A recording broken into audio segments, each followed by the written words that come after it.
This episode of Today in World War II, December 2nd, the Red Army takes a very important strategic port. U-boats off of England take advantage of a scheduling conflict to wreak havoc. Russians get as close as they're ever going to get to Moscow on this date.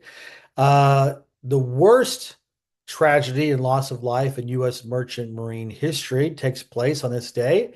And finally, a major step towards the atomic bomb happened in Chicago, of all places. So let's get started. All right, on December 2nd, 1939, the Red Army took the Finnish port of Petsamo on the Arctic Ocean. This is between the Soviet Union, Murmansk, and the Norwegian border. Petsamo was right there. Now, for a little geography, historical geography, when Finland got its freedom from the Russian Empire after it collapsed in 1917, and there was a brief civil war fought between the forces of democracy and communist. Kind of like put that into perspective. Okay, so you had, I'm sure you may have heard about if you watched Dr. Zhivago, for example, the movie or read the book, you had the whites were the ones who didn't want communism, the Reds were Stalin, they were Lenin, they were Trotsky, and so forth. Well, the Reds won in Russia and eventually, formed the Soviet Union. In Finland, the whites won. Okay, and as part of the settlement, Finland was able to get a line of territory that would extend up to the Arctic Ocean to give Finland access to the Arctic Ocean for shipping. And you can bet your bottom dollar that the Soviets wanted that back. And one of the reasons why they invaded Finland, well, they wanted Finland back anyway, because they wanted to get back the borders of the old Russian Empire, which Finland was part of, as I said. So the Soviets attacked at four or five different points, all on Finland's eastern border in the Karelian Peninsula, coming from St. Pete. They came around Lake Ladoga, and then they were cutting through the middle of Finland. And then finally, they had the Arctic thrust, and this was what the Arctic thrust was.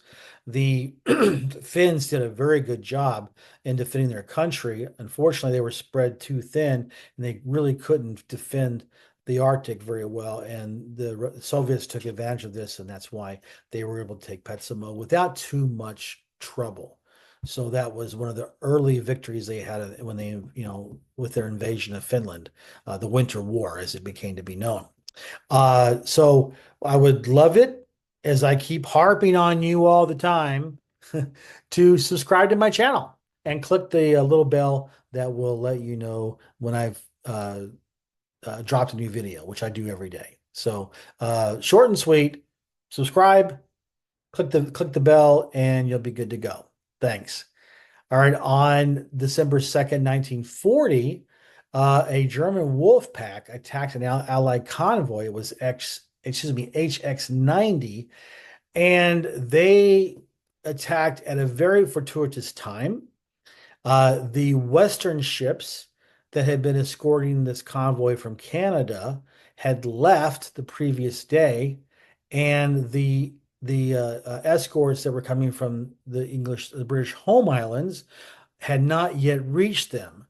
So for a period of what, 12 hours maybe, they were unescorted, and it just so happened that this German wolf pack caught them at exactly the right time for the Germans, exactly the wrong time for the Royal Navy and for those poor merchant ships. And in total, five merchant ships were sunk, about almost 23,000 tons, and two were damaged, and 119 merchant sailors died.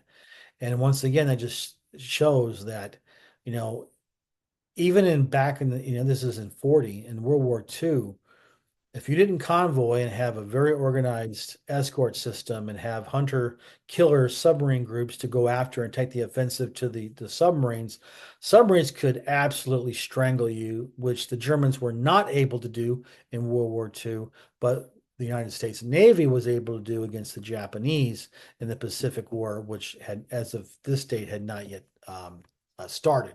Okay, so please, please, please, please, please like my video. I mean, it's good content, right? So if you liked it, just take the extra step, go down there with a thumbs up and just click it. And if you want to go the extra mile, I would appreciate it. Write a comment, just say, I like this video, it's awesome. Something like that, something to that extent. I'm not gonna, put words in your mouth or be Cyrano de Bergerac, you know, but you can do that and it will help me with the algorithm. And because I really want to get this content out to as many people as possible. So thanks a lot. On December 2nd, 1941, this was an interesting day. It's something I've always remembered because I've spent so much time in Russia. I actually went over there for the first time to work at the United States Embassy when it was still the Soviet Union back in the late 80s. And the first thing you see when you fly into Sheremetyevo Airport, it's in the northwest corner of Moscow. Moscow is like a circle. So if you look at the circle over here, or it depends on what vantage point you're looking at.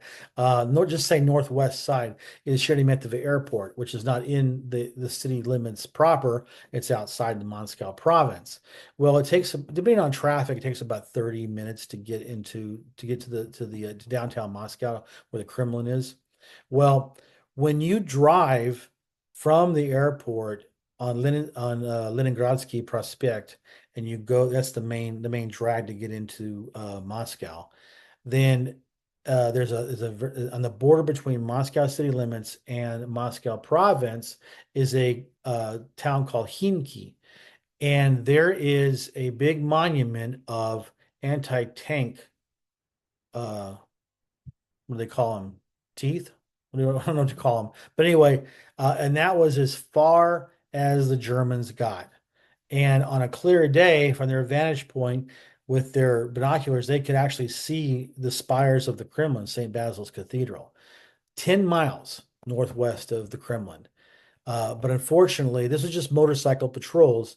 The Second Panzer Division, the tanks, the Panzer Grenadier troops, were not able to get enough strength to exploit that because right then the lines were pretty weakly defended. And if they had the punch to be able to go through that, they could have taken Moscow with that thrust, but they didn't have it. They weren't able to exploit it, and by that, the Soviets were able to bring in divisions from Siberia and shore it up, and then start an offensive, as we'll see in the coming days. But that was as close as they got. Okay, on December 2nd, 1942. The United States merchant fleet suffered their biggest loss of life in the history of their existence. The U.S. merchant ship Cuomo was sunk by a German submarine off of Bermuda on its way to New York. And it was on its way to New York from Gibraltar. It was in a convoy, and for some reason, the ship detached from the convoy and went off unescorted. Well, that was a mistake because what people didn't realize was that these better, more modern German submarines could go all the way to the U.S.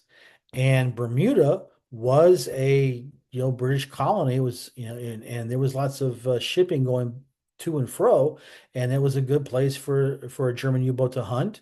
It saw the U.S. vessel. Maybe it wasn't clearly identified. Maybe they didn't understand. They didn't care, but they torpedoed it, and it was sunk. No survivors. The wreck was, as far as I know, has never been found, and 186 sailors died. Merchant Marine sailors died, and it was the greatest loss of life of any flag merchant, like I said, in World War II. And finally, on November 2nd, 1942, the great nuclear physicist Enrico Fermi had an atomic reactor in the University of Chicago in Chicago, Illinois. The reactor was called the Pile-1. And on today's date, it's a very, very important date. Not a lot of people know about it, but it was the date that the United States initiated the world's first self-sustaining nuclear chain reaction. Think about that, right? and then in just a little over 2 short years later, we would have developed, Fat Man and Little Boy atomic bombs that would be dropped on the Japanese in 45 that ended the war in the Pacific. But it all started, the first self-sustaining reactor chain reaction that took place in a university in, Chicago, the broad shoulders of the world, the butcher of the world. It's a Carl Sandburg poem, but that happened there. Humble beginnings to what we have now, where nuclear war is always a threat. So that's what happened on December 2nd in World War II. Thanks for being here. I look forward to seeing you tomorrow.